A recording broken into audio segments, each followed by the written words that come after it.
Hello folks, so here I am again with another video story to give you a sneak peek of the second day of the Escalade festivities here in Geneva, Switzerland, in the Old Town. So here I am in the Old Town and taking in all the activity, because even though I've been in this country for a while, it's really my first time living through the Escalade festivities, in the Old Town. So today, the second day of the Escalade festivities, there's gonna be the lantern procession, but that will be in the evening. So before that, I decided to visit museums and to just explore the Old Town and its history. So my wanderings take me into one of these private museums, which is the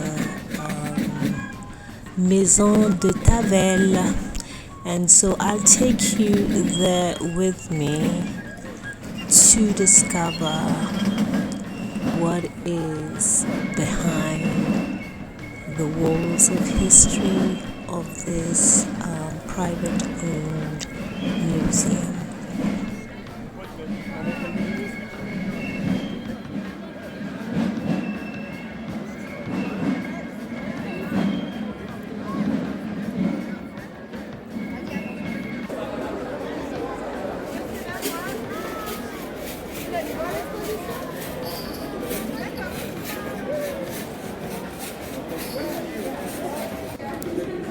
Cette maison date de 1303 et le bâtiment tel que vous le voyez, surtout au niveau des façades, date de 1334, où le bâtiment a été reconstruit après un incendie.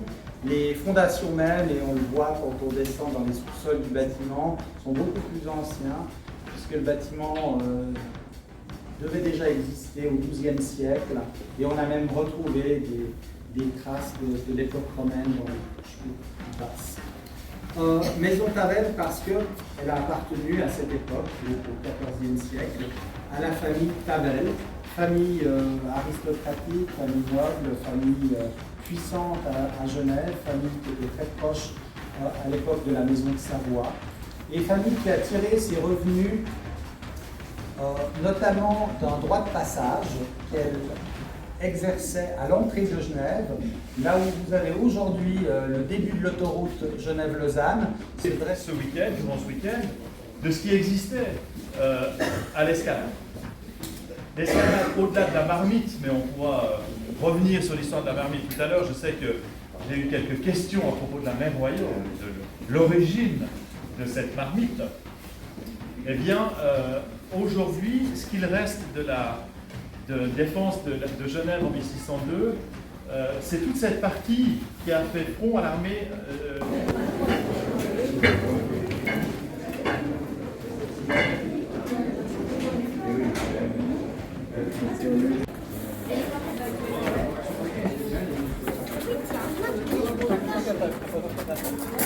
Non, пойдем.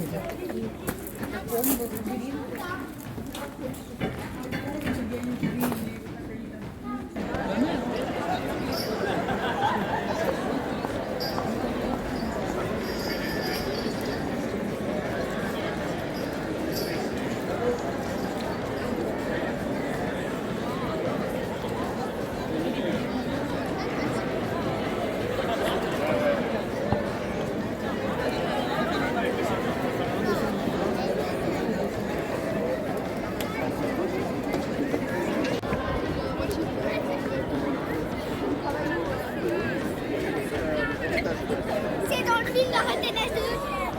Ouais, c'est là.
Ah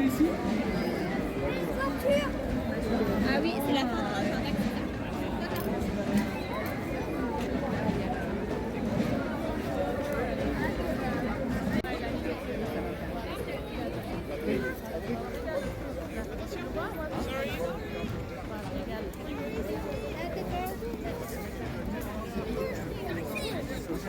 Voilà, là tu vois bien. T'avais que venir manger avec nous. Il n'y avait pas de bruit. Waouh. S'il faut pas le truc. Ah oui. Ah oui, oui.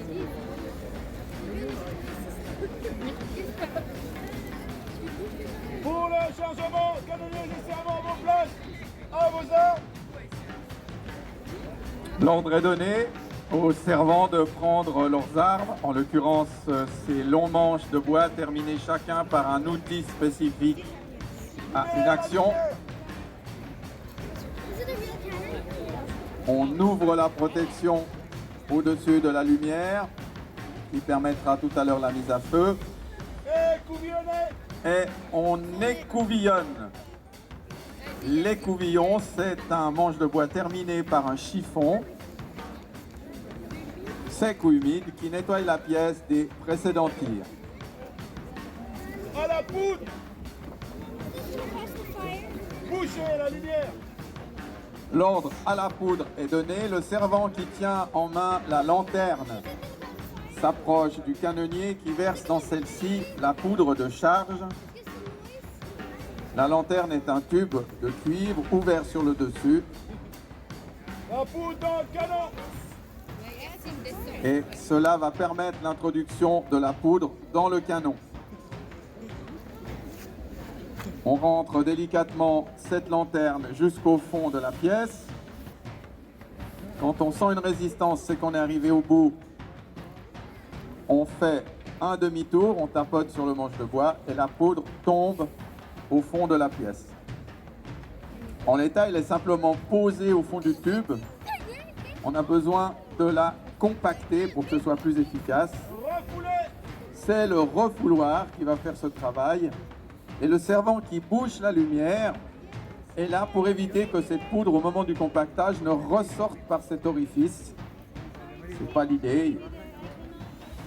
Voilà, la poudre est compactée. On rajoute de la paille contre la poudre afin d'augmenter son pouvoir explosif.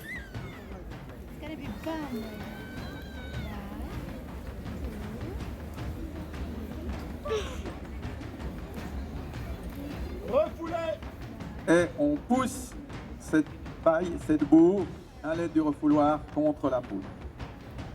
Le servant qui bouche la lumière est toujours là pour la même raison que précédemment.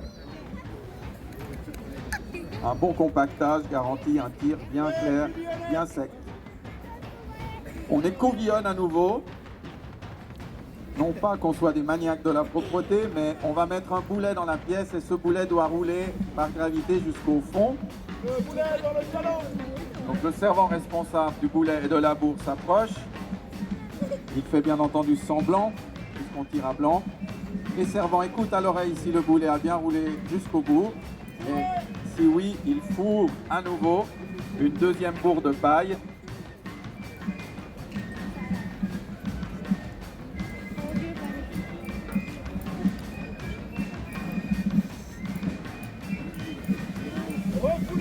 Paille qui est maintenant poussée, refoulée à l'aide du refouloir.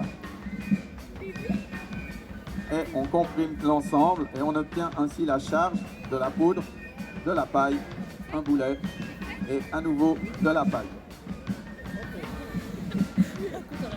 Chargement de Falco est maintenant terminé. Les servants vont déposer leurs armes.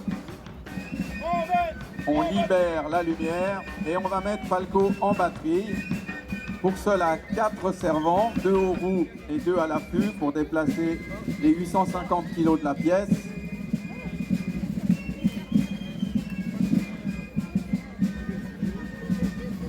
Falco par la pointée, compris. Pointez la tour de l'adversaire, compris. Pointez la tour de l'adversaire.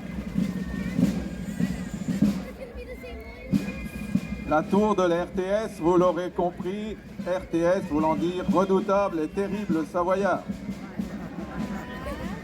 Dégorgé, amorcé. On procède maintenant à l'amorçage. Première opération, percer un trou dans la poudre précédemment compactée, c'est ce qu'on appelle le dégorgeage, d'où l'ordre dégorger, suivi de l'ordre amorcer, où à l'aide d'un petit entonnoir, on va introduire au travers de la lumière une fine poudre d'amorçage qui va descendre tranquillement, rejoindre la poudre de charge, remonter au travers de la lumière et de l'entonnoir. Et une fois cette opération effectuée, le canonnier, très délicatement, va constituer une petite pyramide de poudre qui permettra la mise à feu.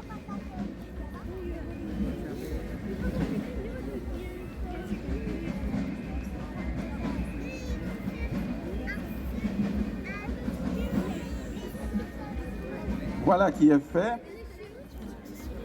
Le canonnier possédant la poudre s'éloigne et va s'approcher le canonnier utilisant le bout de feu. Je vous invite à vous boucher les oreilles.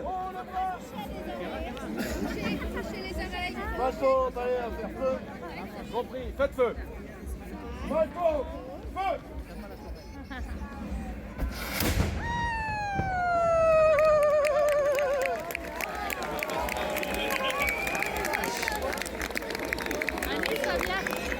Un grand merci pour vos applaudissements. Nous avons cette année bénéficié de conditions idéales, pas trop froid, sec, ce qui nous a permis d'effectuer des tirs de très bonne qualité. À chaque fois, un nombreux public présent pour nous voir. Encore merci. Bonne fin de soirée, belle escalade 2019 et à demain pour le grand cortège historique de la commémoration. Merci, bonne soirée.